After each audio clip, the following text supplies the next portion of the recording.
So, what's trending? Bridging your Catholic faith with your everyday life. You're listening to Trending with Timmerie on Relevant Radio.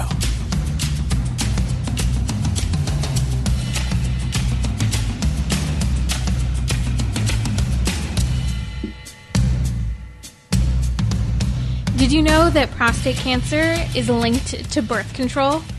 Hold up. You may say, well, I'm a dude. I don't take birth control. What are you talking about, Timmerie? Well, I'll explain this in just a minute. Father Tim Grumbach will join me shortly to discuss sports and how we can maintain healthy competition in our lives. Coming up later on this week, should Catholics watch horror films? There's a study that came out close to 10 years ago now and it was reported even in Time, Health, and Family. That's right, Time magazine covered this. And guess what the story pointed to? A, quote, curious link between birth control pills and prostate cancer. Here's the deal. A medical journal, BMJ Journals, ended up producing a study by David Margol and Neil Fleshman. And in it, they showed that indeed there has been not only an increase in prostate cancer, but it's actually linked to birth control. Gentlemen, no, I'm not saying that dudes are taking birth control, although, I mean, it's practically the same thing with all this hormone replacement therapy. We are neutering and totally changing the hormonal chemical makeup of the body with hormone replacement therapy for people who identify as so-called transgender. But back to the contraception issue. It's all related, but we'll stay focused here for a second. So essentially, more women taking birth control is linked to higher rates of prostate cancer. Now, we've seen as studies continue to grow that, in fact, most men at the end of their life actually have prostate cancer. It might not be the cause of their death, but it's become far more prominent, especially in developed nations, where we see an increase in hormonal contraception. How? Well, this is actually related to another study I mentioned last week when I talked about how contraception is linked to not just prostate cancer, but breast cancer and other forms of cancer as well. There's a study that came out of the University of Colorado's Integrated Physiology Department, and it showed a study of the river in Boulder, Colorado. And what it did is it looked at the water, and what came out, both in this study and in the study linking contraception to prostate cancer, is that indeed there's actually hormonal contraception in our water supply. Now, a woman, when she takes hormonal contraception, some of that is passed through urination. Now, what we've seen is, although that might be a trace amount, when you have this happening on a massive scale with the vast majority of women, unfortunately even Catholic women, taking hormonal contraception, this actually becomes a really big deal for the bottom line, the health of men and women. And I find it very interesting. When we look at this entire topic, what's the big picture here? Well, why is contraception causing cancer? If you didn't know this, synthetic forms of estrogen and progesterone, which are the two primary ingredients in hormonal contraception, are actually labeled as group 1 carcinogens. That's right, cancer-causing agents. Just to cite 3 sources, in fact, this isn't just Timmerie or the Catholic Church saying that. In fact, I've said nothing about my Catholic faith with regard to contraception and prostate cancer. So you can't go around saying that Catholics are claiming that people are going to get cancer as some sort of sinful judgment for having taken contraception. No, the science is pretty clear on this. And here are those 3 sources just to note that the fact that hormonal contraception, specifically the ingredients estrogen and progesterone, are shown by the United Nations as being recognized as a Group 1 carcinogen. The Cancer Research Center in the United Kingdom and the Journal of the National Cancer Institute, among many others. This isn't just a hidden thing that Catholics are trying to use to scare you out of contraception.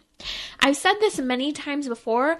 I think that we have a really incredible opportunity with regard to the contraception conversation to talk to women and men about how it's not a healthy choice for their bodies. Now, if we were to look at this big picture, it's interesting to me. When we alter the natural functions of the human body, we see consequences from a scientific perspective. When we alter the body's natural function to conceive children, when we alter the body's natural function in terms of the hormone makeup as a man or a woman, when we take shortcuts in life, there are widespread consequences. We see two things. We're seeing a very common theme in today's culture: the physical degeneration of the human person, where we have worse health quality, higher and higher medical expenses than ever before. And we're also living in a culture that is struggling to produce virtue, to even develop a virtue. I think it's because we're constantly trying to take a shortcut or alter the way our body functions. The virtuous life leads to better health, body and soul. Look, hormonal contraception use is literally impacting the bottom line of cancer for men, cancer for women, increased numbers in breast cancer, prostate cancer. We can't deny the fact that when we try to manipulate the human body, when we try to neuter it, when we try to make it something it's not with hormonal replacement therapy, we're creating long-term consequences that we don't even know the full impact of. Who would have thought when hormonal contraception became widespread in the culture that it would lead to cancer? Well, actually, there were studies even at that time linking the two, but no one wanted to talk about it. And it's not fair that women aren't told the consequences. There's a documentary that came out some time ago titled Sweetening the Pill. And it's interesting because it came out from a secular perspective, really hitting on the fact that indeed we live in a culture that doesn't want any steroids in our dairy, doesn't want any hormone replacements in our food, no pesticides, non-GMO, we could go on and on. Everything's organic, at least here in California. And yet we're willing to put hormonal contraception to our bodies that do some of the exact same things we're trying to avoid with the types of healthy food lifestyles and fitness lifestyles that we're choosing. Let's get to the deeper issue here, and we're going to talk about that later on, and that is the innate desire for motherhood, and how yet again when we try to go outside of the context of conceiving a child between a man and a woman in the intimate act of love between the two spouses, things get pretty confusing. So stay tuned, we'll be talking about that in just a little bit. My guest today is Father Tim Grumbach. If you'd like to join the conversation or have a question, the number's 1-888-914-9149, or you can head over to my Instagram story that I've just posted, and you can go ahead and ask us a question. Let us know. We'll be checking that during the show to touch on your topic of choice, specifically having to do with sportsmanship and healthy competition in our lives. Father Tim Grumbach is here on Trending with Timmerie. He's a regular guest for a number of years now, and he is from the Diocese of Los Angeles, working at St. Augustine Parish as an associate pastor. And Father Tim, you're pretty worked up right now because of the World Series. Let's talk about this in relation to having a healthy sense of competition in our hearts. Oh my gosh, I've been waiting almost my whole life to be able to talk about this, about watching my Los Angeles Dodgers win the World Series. And they finally did that last night. And we were just kind of texting back and forth a little bit, trying to figure out what to talk about today. And I was so funny. I was like, oh, if the Dodgers win tonight, we have to talk about it tomorrow.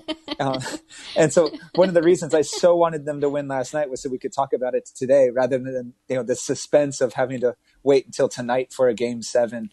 But a lot of joy, because the last time the Dodgers won the World Series, I was 4 years old, so I don't remember very much of it.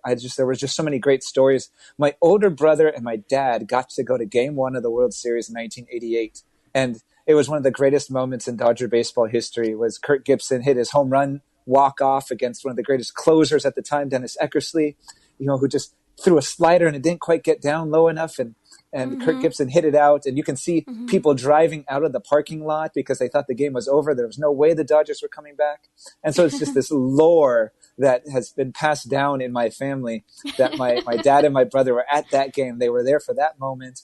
And people, there are probably 100,000 people in the city who will say they were at that game. But my dad and my brother there too. Yeah. But my dad and my brother were actually there. And so we've been waiting, and we've been so close the last few years to just celebrate as a city. And one of my favorite moments of being able to celebrate this was to be able to troll the Giants fans on Twitter who are trying to troll Dodgers fans because this was a shortened season because of COVID. And so some Giants fans got on there and said, "Look, the Dodgers won 43 games this season. That is a record low for a team that won the World Series. Congratulations, a record that will never be broken." Oh, boo. So I got right back to them and said, and yet somehow the Giants were able to be 14 games behind the Dodgers in the regular season somehow. How about that? Father, you're definitely back on Twitter. Oh yes, yeah. That is about as much polemic as I'm willing to enter into on Twitter these days. But that's what sports does for us, and I love sports. One of the best examples of the way that sports changes our mindset, of the way we view each other, but also interact, and for the good and for the bad, is my mom grew up in Michigan, so I'm a Michigan Wolverines fan. And so every time I see the red and white or the red and silver of Ohio State, I just cringe. Like whenever I see the black and orange of the Giants of San Francisco, I just cringe. It's why I hate Halloween, because it's all black and orange everywhere. But they're not really that great colors anyways. Yeah. So there was this ESPN ad a few years ago, and it showed a guy wearing a Michigan sweatshirt and a girl wearing an Ohio State sweatshirt, and they were kissing. And all the ad said, "If it weren't for sports, this wouldn't be gross." So just the rivalry that comes from sport can be such a healthy thing, but it does speak into our culture and speak into our lives and the way that we're able to relate to people. So whenever I come across somebody who's like, "Oh, I love Ohio State and I love the Buckeyes," I'm like, "Ew, gross. How are we friends?" Or "I love the Giants." I'm like, "Ew, don't ever speak to me again." And I can say that I bleed Dodger blue, and people hate it when I say that if they're from San Francisco or somewhere else in the country. And so sports, it's part of our culture, and it can be good, it can be bad. It can lead to great conversations and friendships and challenges with one another, but it can also become something ugly. I know there are some friends of mine who are afraid to go to Dodger Stadium when they play the Giants, because sometimes the rivalry bleeds itself into the fans, and we have had violence in the parking lot at Dodger Stadium before. This is why you just have to go to an Angels game. It's way more peaceful, Father Tim. Come on. I mean, the Angels. I grew up Angels fan here. Someone said on Twitter yesterday that there are two teams in Los Angeles. I'm like, what are you talking about? They're not even in the same county. So, they're fake in the same county. I'm still heartbroken over the fact that the Anaheim Angels suddenly became the Los Angeles Angels. It just does not work. The Los Angeles Angels of Anaheim. That's almost as gross as watching somebody wearing a Michigan sweatshirt and someone wearing an Ohio State sweatshirt kissing each other, right? But what does this have to do with our faith? I mean, right, it speaks so much into our culture, a culture of competition, and the way that competition, especially among men, is supposed to be something that builds us up as individuals and as community, but that some ways it can lead to violence, in some ways it can lead to unhealthy interaction, unhealthy relationship. And we need to be aware of the way that is affecting us in our interpersonal lives, and to recognize the way that sports is meant to build us up and to bring, yes, entertainment, but also motivation and challenge and growth, rather than to be something of division. The male psyche and competition is so fascinating to me, Father Tim. And if you're just joining us, that's Father Tim Grumbach. You're listening to Trending with Timmerie here on Relevant Radio. Now, this competition can be seen in sports teams that we follow, the sports that we play. It's also seen as a huge motivator specifically for men with regard to fitness and staying healthy. I know some guys, they will only work out if they have that person who can, counter and challenge them. We're going back to the Epic of Gilgamesh. It's fundamental to the human person, especially men, to have competition and to be challenged and driven by someone that matches them. And this is a good reminder for us in our faith journey, in our friendships, that we need that healthy competition. But how do we keep it balanced and in the right context? Right. And you bring up like that Epic of Gilgamesh, and just even the very Babylonian mindset of what it took for creation to happen was that you had the god of light Marduk, who had to fight against the other gods to prove his place in the pantheon and to create using the torn up corpse of his enemy. And how Israel could speak into that and says, well, our God doesn't compete. Our God doesn't have to compete with other creatures, with other gods. And so perhaps that's a little bit of necessary insight for what competition can do for us. Is it's not meant to be something merely to prove ourselves, but it's meant to be something that builds us up. It's a creative act in a certain sense.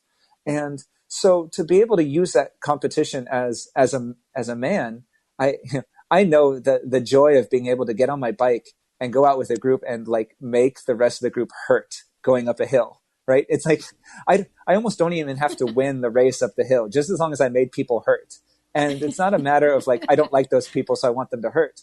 But it's like, even if I lost, did I get better because of that loss? Did I learn something? Did I get stronger because of it?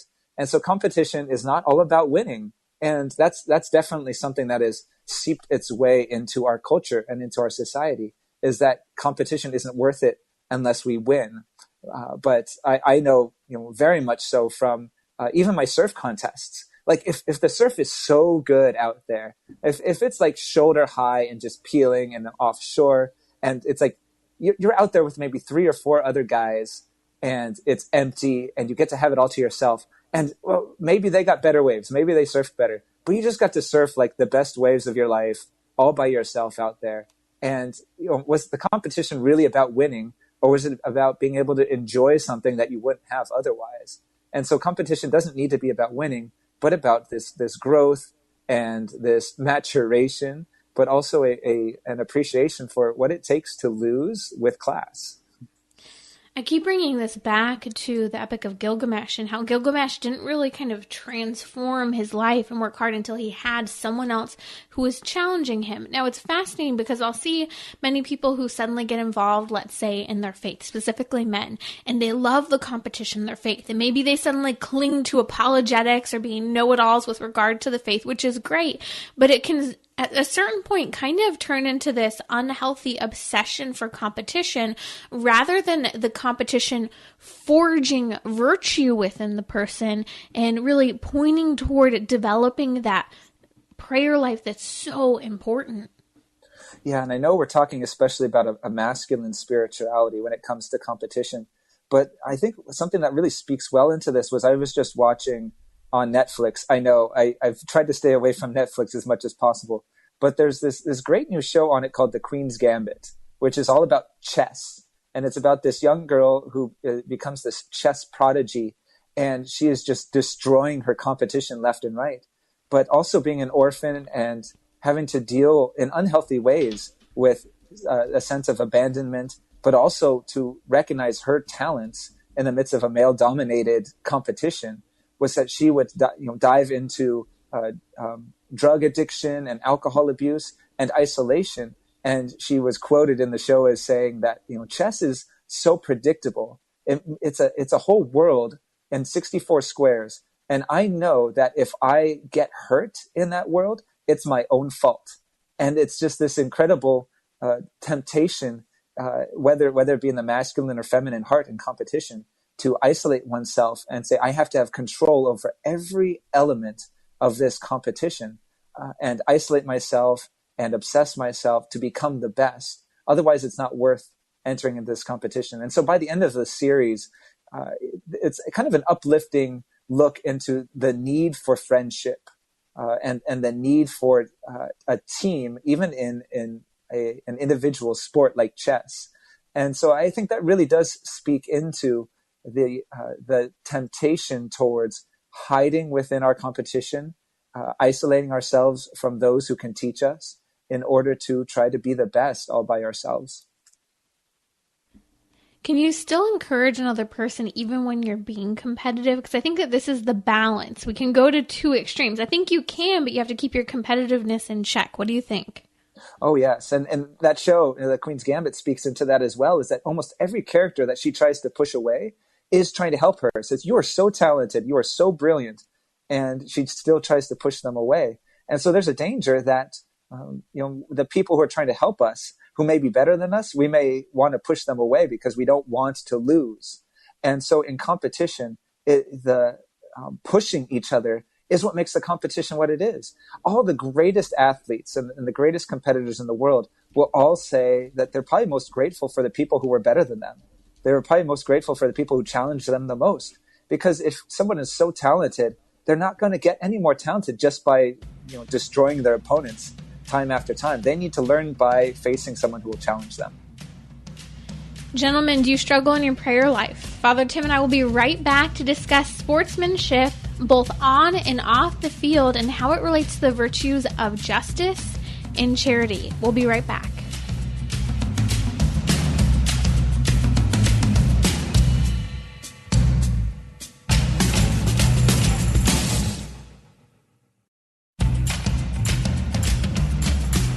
So, what's trending? Bridging your Catholic faith with your everyday life. You're listening to Trending with Timmerie on Relevant Radio and the Relevant Radio app.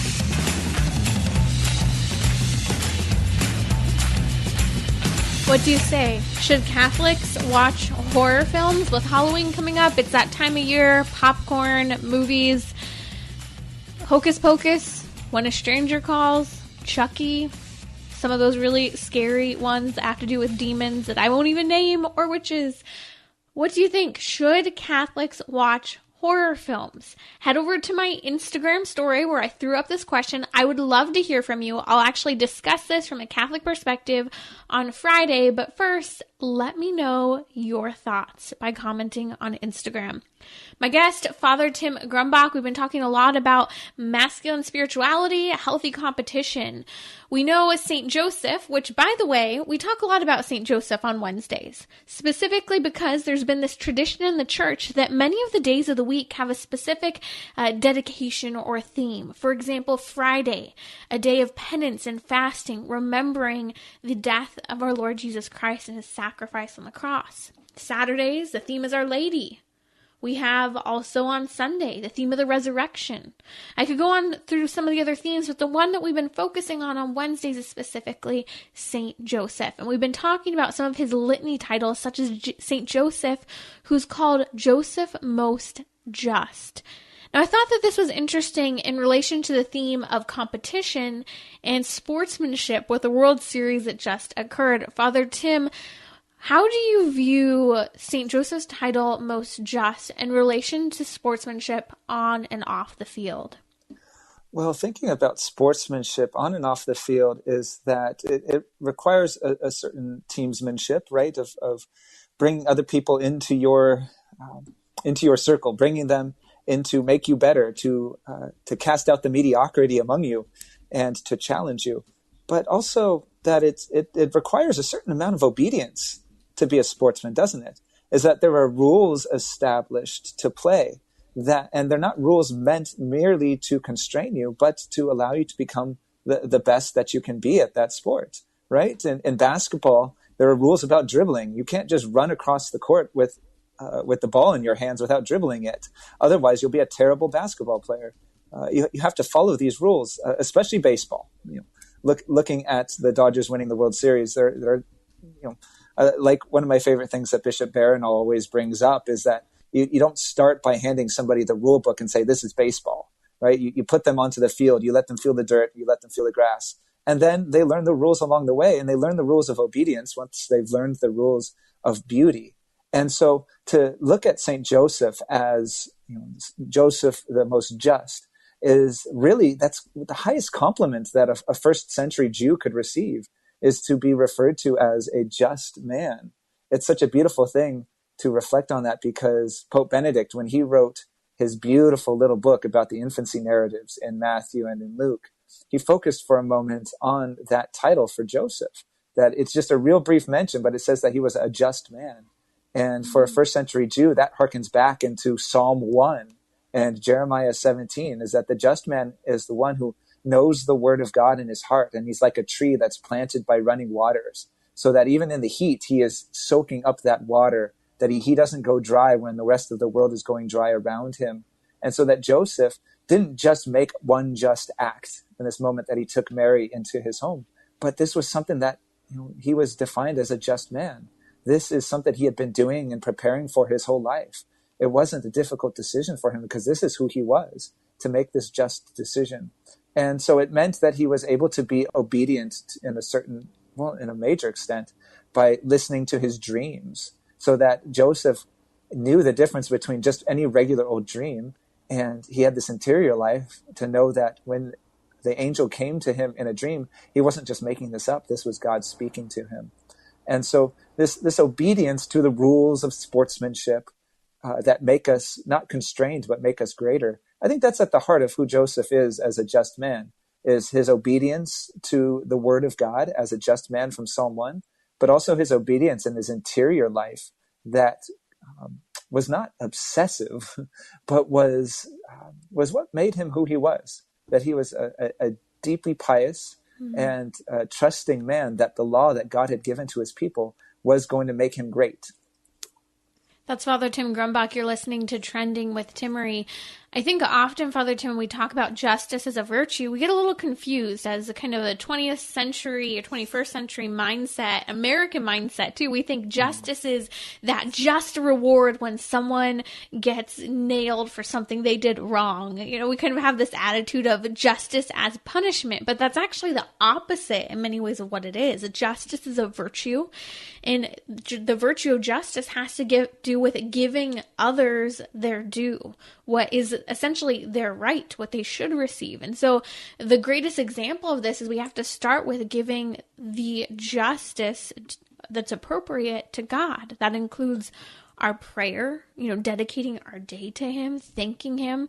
This is why Sunday was set apart as one of the first commandments by God, one of the first things he did, that would be the Lord's day, the Sabbath day, that focus that was so integral to the human person. Because if we have our relationship with God right, then our relationship with others really begins to work itself out. And this is why St. Joseph is the most just, because he understands his responsibility before God and then his responsibility to his wife, Our Lady. And this is what helps, I think, specifically men, Father Tim, in really rendering that due service to others as the leader and protector and provider of their home.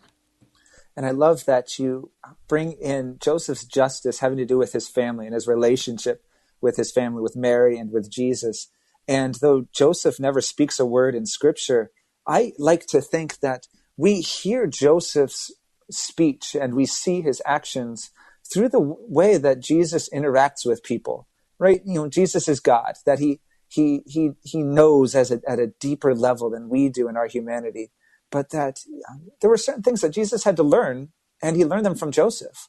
You can imagine Joseph teaching Jesus certain prayers, like the great Shema prayer of Israel. Or I'd like to imagine that Joseph is the one that taught Jesus how to wash feet, or how to lift women up when they had been cast down by others. So I'd love to see in Jesus's greatest actions that Joseph had taught him maybe not why to do those things, but how to do those things in a certain sense, so that we witness Joseph's justice by the way that Jesus perfects it in his own ministry.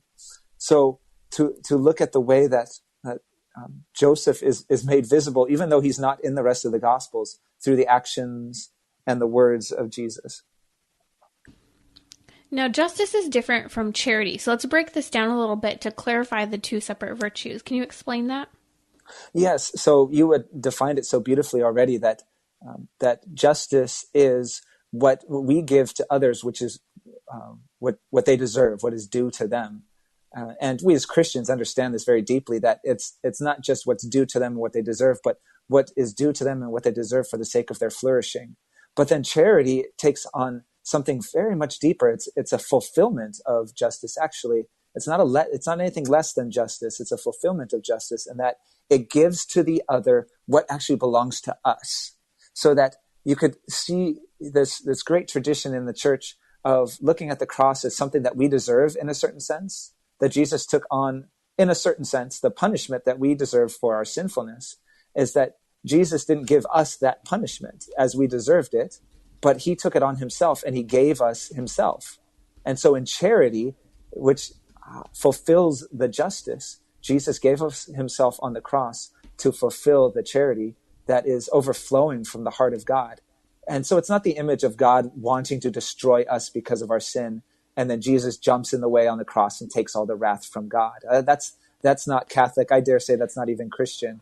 But rather, it's a Jesus giving himself so completely in an act of charity that goes beyond justice, doesn't ignore justice, but goes beyond justice. This is so much on my heart right now, because there's something happening here at the parish these last couple of days. I know I said we won't talk about this. There's a lot that I can't talk about right now as we just work things out here at the parish, but it just has to do with some of our homeless brothers and sisters here at the parish, and some of the issues coming up with safety here at the parish. Is that everyone's okay, but there's just been a lot going on that we'll talk about some other time. But we're just trying to find the right way to balance, what's just and what's charitable for those who might be, damaging some of our property and might be dangerous for themselves and for others. Is that, do we just call the police and have them arrested and taken away so that we feel safer and they're out of our hair? Or do we have to find a way where, is that the safest thing for them? Is that the thing that is most charitable to them? They might deserve to be arrested for something they've done on our property, but is that really going to be the best, most charitable thing, where we don't just give them what they deserve, but we give them what we deserve? We look at Jesus on the cross and say, I need to see this person who has maybe damaged my property and maybe even been unsafe to my person. Do I look at them as Jesus looks at them on the cross and find a way to love them? And so it's really, really challenging when you come face to face with somebody that you want to give them just justice, but the Lord is asking us to give them charity and to fulfill the justice that they deserve. And that requires generosity. It's taking from what you have to give to others. And this is what the season of Advent and Lent are all about. It's so important that we take advantage of these liturgical seasons, because all of the fasting, all of the giving up of things is essentially supposed to be there so that we could give more out of charity, giving what is ours, whether it be our money, whether it be our time, whether it be that item that we exactly gave up during Lent and Advent to give to someone else. And it makes me think even of this last happy hour that we had on Monday, where we talked about the scientific dimension of there actually being a guide to happiness with Jim O'Day. And part of that scientific guide and checklist to following your path to happiness has to do with others, with giving to others, with gratitude and generosity. This actually transforms us. And this is a challenge in today's culture where we don't like to bear fruit. We don't like to do things that other people don't necessarily see. And when we do something, we tend to want to post on social media and be a little braggadocious about it. Right. And we're always afraid to do something that doesn't bear fruit, or at least fruit that we don't get to see. And that they may keep us from doing some of the littlest things. I know it's such a topic of controversy to say anything about face masks, right? But I'm not going to say anyone has to or doesn't have to, but I'm trying to see it almost like the modern day hair shirt, something where the reasons for wearing it are something that's private between me and God. And it might not be something I want to do, but maybe I can wear it in such a way that I'm not going to see the fruit of this. And I may not even think there is any fruit to this, but it's something that is going to challenge me and be uncomfortable for me. And I'm going to do this at a personal level and just ask God to make something fruitful out of this, to let it become a prayer. Mm-hmm. And so I know that's not where everyone is at, but so I'm trying to see face masks right now as a bit of a hair shirt. It's a prayer that makes me uncomfortable, but ultimately does invite me into the experience of the cross, of Jesus's generosity, where he stepped beyond justice and what was expected and demanded for our sin, and made it into charity, took the greatest act of violence and injustice against the Son of God and turned it into the greatest act of love given to us by God. That's Father Tim Grumbach here on Trending with Timmerie. We've tagged him on Instagram and Twitter if you'd like to stay in touch, especially if perhaps maybe you're home and you want to see a live streamed mass, to learn a little bit more about the liturgy. You can follow him on social media to learn more. I'll be right back, and I'll talk about this innate desire for motherhood and a photo I saw not too long ago that confused me so much. Not only did I do a double take, but I sat there staring at this photo, trying to figure out what was going on and why it seemed so confusing to me. I'll be right back. We're talking about what you're thinking about. You're listening to Trending with Timmerie on Relevant Radio and the Relevant Radio app.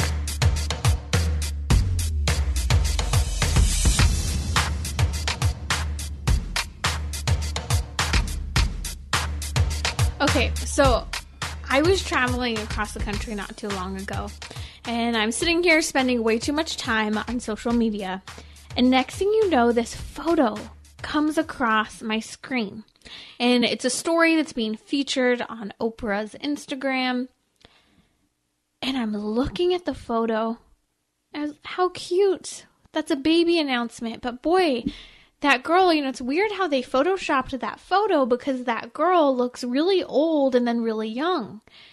And I moved past it, and a couple minutes later, I'm still thinking about this baby announcement photo on Oprah's page. And I didn't read any of the description. I go back, and here's this happy couple holding an ultrasound photo, making their baby announcement. But in the photo is the girl, the wife, with her hand reached back behind her, and back to back is her and another woman who looks very similar to her. It's her mother. I'm telling you, she looked very, very similar. I thought, wow, she's really aged in that photo. How weird Photoshop. No, this is the announcement. This woman ended up going through with her husband in vitro fertilization and choosing a surrogate. And the person who offered to be their surrogate was her 51-year-old athletic mother, who's in great shape. That's right. So her mom is carrying her baby conceived via in vitro fertilization. Okay, so I'm telling you, the image itself was mind-boggling to me, but I'm sitting here and I'm looking at it, and I'm reading these other headlines this week. There's a story that came out on the Huffington Post.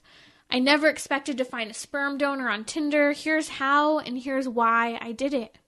Ultimately, why did someone do it? This is the resounding cry of our culture today. Women want to be mothers.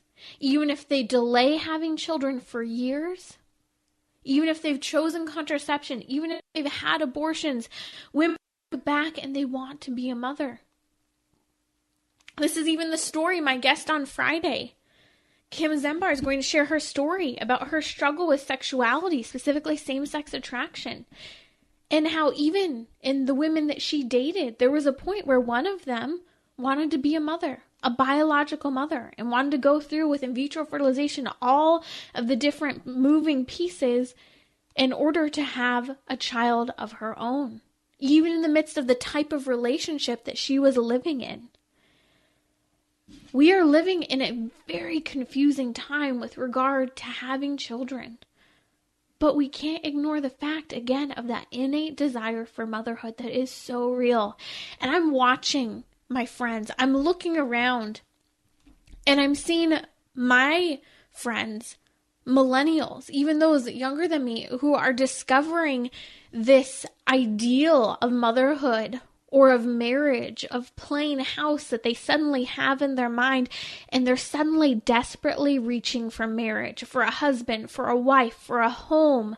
Again, for that plain house, even to the point where they perhaps move in with someone because they're trying to work toward that ideal, but they can't quite figure it out. Now, at the same time, I recently saw on a friend's Instagram page, she had posted, and she was rather triggered because she started receiving advertisements for in vitro fertilization, adopting children, and so forth. And what she realizes, wow, Instagram is literally targeting me. What, do they know that I'm a single millennial who's still not married, dating, or who hasn't had kids? And you know what I saw there? Social media and targeted ad marketing knows exactly what's on the hearts and minds of young people today. They want to have a family. They want to go outside of themselves, but they don't quite know how to go about it. Will we allow this to continue to be what our culture is standing for? Of trying, but trying a little too late. This is what I see when I see that story of that photo I mentioned. Brianna and Aaron were married. Brianna had practiced using hormonal contraception for quite a while. She said, I kind of always thought it was going to happen really quickly. You spend your whole life preventing, that is using contraception. And she goes on to say, and when you stopped preventing, it doesn't happen right away. After a few months of trying to conceive and struggling with a miscarriage, her and her husband very quickly turned to in vitro fertilization after some of those miscarriages. Now remember, often hormonal makeup can be thrown off from a long period of time of using contraception. The sad part of Brianna's story is actually that through one of those miscarriages, she ended up having afterward to remove the baby who had died from her womb. She had a D&C procedure, which is also known as a procedure that's used on a live baby in the instance of an abortion. It's a dilation and curettage. This is what's really sad. So often women are told there is no consequence for having an abortion, having a D&C, having any type of abortion, but that's a lie. And this is one part of Brianna's story that I really appreciate. She actually says, no, this isn't true. In fact, she shares that because of the D&C she had to remove the baby after she miscarried, after the baby had died, she said this actually, what happens is in this case, the scar tissue from that D&C was all over inside of her uterus and made it next to impossible for her to continue to have children. It's a type of condition called Asherman's syndrome that she developed as a result of a D&C after a miscarriage. This is what's very common for many women who have an abortion. So when people say that abortion can lead to infertility, this is part of the reason why, because of the scar tissue that occurs that is very, very common. Now, Brianna and her husband Aaron decide to go through with in vitro fertilization. They froze their eggs and they're trying to decide what to do with regard to a surrogate. And her mother, her healthy 51-year-old mother who's an athlete, kept offering over and over again to be her surrogate. This story isn't that outlandish. I live in San Diego. It's a hotbed for surrogacy. I'm telling you, you can go to some of the NICU wards here in San Diego, visiting friends, loved ones, kids who are just born. You head to that NICU ward and guess what? I'm sorry to say, there are a lot of same-sex couples coming from other countries to pick up their child, their special order baby that they ordered, had a surrogate end up gestating, and then give birth to, and then they fly out of the country and take their child away. It's heartbreaking to see. The good side is we see people wanting to be parents. But on the side that's not so great is that we're taking the child out of the context of marriage. We're taking the child out of the context and their due right to a mother and a father before these children are even created. We are already signing away the fact that they will never have a relationship with their parents. At times even signing away whether or not they will even have a male and a female presence in their life. Millennials are discovering the ideal of marriage, family, and having children too late. And they're trying desperately to take the pieces of their life together to simulate what they want. We can change this. There is hope, but that requires that there's an example set for millennials.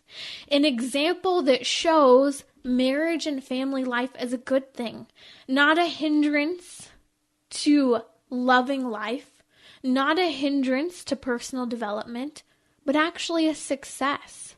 A success by the virtue that's developed, the relationships that grow, the little people whose lives transform their own. I found that even just since I've been married these last couple of years, I find myself engaging with my single friends in a different way, welcoming them into our marriage and even into our own struggle with fertility as it's occurred and the challenges that have come up during our own pregnancy. Because people who are single need to see this example that marriage is possible, but it also comes with its challenges. They need to see that it's a joyful opportunity. I know so many people who think to get married is to end your life, to no longer have that freedom and that free time. But that's not the case. Marriage is given to us as a covenant from God. God elevated it. Jesus Christ elevated marriage to the level of a sacrament. It's a vocation, one way, one path in life that we can take toward heaven, toward being with God. And this is where people, when they try to assimilate into a type of marriage or a parenthood situation, it's because they know that although they not only desire a child for their own pleasure, they also know that there's something that transforms within them, within their heart. This is what is so fundamental about St. John Paul II's theology of the body. He looks back to human anthropology. He looks back to the scripture from the beginning, and that we as human beings were ultimately made to be a gift to others. That we've received everything we have from God, and we are therefore meant to give it all back. To give it back to others, to give who we are. And there's no greater example of this than the motherhood of a woman. The biological motherhood. Her body physically changes. I'm learning all of this as I myself am going through it. I remember at one point my husband and I were talking about it. I come from a very active background, having danced my whole life since I was 3 years old. I'm a Pilates trainer, extremely physically active and athletic.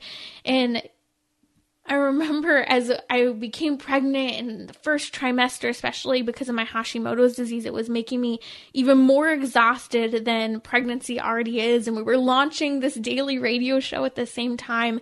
And I remember my husband looking at me. He'd never seen me on the couch on my butt so much before. He kept looking at me going, "What's wrong?" He said, "I wanted to look at you and sometimes just say, get up, like you need to shake yourself out of this." And I'd remember, oh yeah, she's pregnant. She's having these symptoms. And it was a reminder for him. He looked at me at one point and said, "Wow, it's incredible. You're actually giving up your whole body. You're giving up the physical activity you love. You're giving up the way your body looks, everything for the sake of this child."